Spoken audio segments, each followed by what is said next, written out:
Here we have a scene from a movie, and it's a make-believe movie, but we're just demonstrating to show you what we can do with different kinds of lighting and different kinds of out-of-focus foreground and background.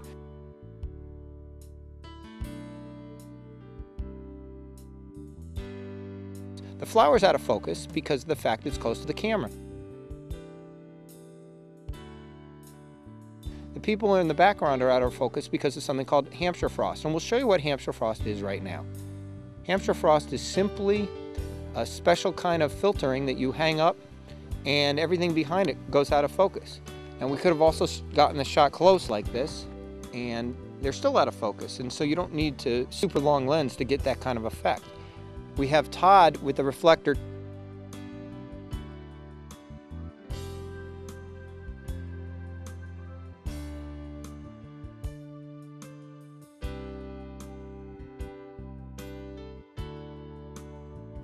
And you can see under the chin it's filling in the shadows. And Steve has the flowers, and we can position these flowers anywhere. We could have actually done this shot here. Now watch this. Steve, would you move the flowers closer to the camera, please? And so the closer they get, the more out of focus they get. And so you can create all sorts of interesting shots simply by using Hampshire frost on some stands, foreground and front, and some people in the background. Now you could take the flower out of the shot, please, and then we still have a pretty good shot. It just doesn't have any foreground to add depth, but it would still work. And then we positioned our actors in the background to make them basically not be blocked by the other actors, so it's not a coincidence that you still sort of see the shadow of people's faces in the background and they're not blocking behind the other people.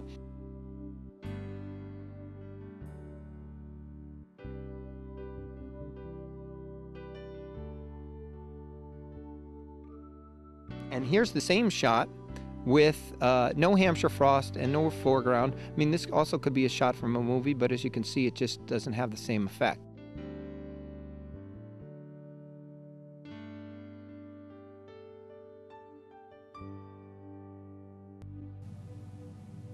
So let's take a look at the shot we called our Hampshire frost shot. We had our two subjects, okay, we're just with the S. And as you remember, they were talking to each other pretty close, but we wanted the background out of focus. So we had two stands and a crossbar. And then we hung down the Hampshire frost, H-A-M-P-S-H-I-R-E. And it's 1/2 stop Hampshire frost. The 1/4 stop doesn't look that good. The full stop is way too fuzzy. So this is the perfect amount.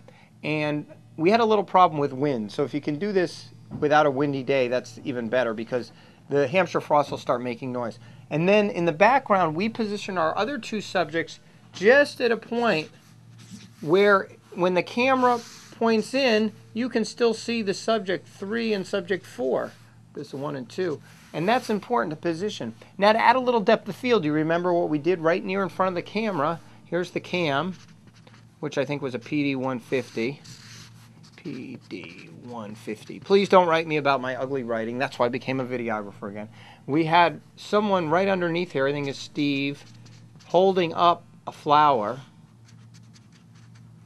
in front of the camera, which gave us the depth of field. So this is more like a movie because you have our principal subjects in a scene where the foreground is out of focus and the background is out of focus. And if you know anything about 35mm film, and they use lenses that are usually 250mm, not related to the film stock, they zoom in from a distance, and so much of the time, very little is in the focal plane, in this case the subject. So we are simulating a 35mm with a 250 or 500mm lens by getting the Hampshire frost up there and getting the flower in front. And then the other thing to add on your camera, put your neutral density filter on the 2 setting, which is what we did. And then neutral density allows you to give you a little less of focus between your planes. And then we had Todd with a reflector right here, lower, filling in their faces and letting them pop out from the background. You might have also seen a couple of 500-watt quartz work lights.